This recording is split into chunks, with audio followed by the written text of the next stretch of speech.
ఈరోజు మనం సౌత్ అమెరికాలోని ఈక్వెడార్ అనే కంట్రీ గురించి తెలుసుకోబోతున్నాం. ఇప్పుడు మీరు స్క్రీన్లో చూసేదే ఈక్వెడార్ కంట్రీ ఫ్లాగ్. ఇక్కడ ఫ్యాక్ట్ ఏంటంటే, మన అర్త్లో చంద్రుడు ఈక్వెడార్ దేశానికి అతి దగ్గరలో ఉంటాడంట. ఈ కంట్రీ అయితే చాలా గ్రీన్గా బ్యూటిఫుల్గా ఉంటుంది.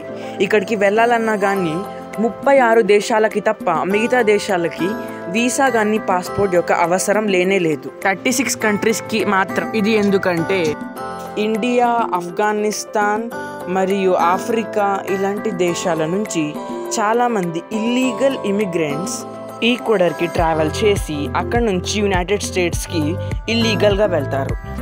అందుకనే ఇలా 36 దేశాలకి పాస్పోర్ట్ మరియు వీసా లేకుండా ఈక్వెడార్కి ఎంట్రీ ఉండదు. ఈ వీడియో ద్వారా కాస్త నాలెడ్జ్ని మీరు పొందినట్లయితే మరెన్నో వీడియోస్ కోసం లైక్ చేసి సబ్స్క్రైబ్ చేసుకోండి.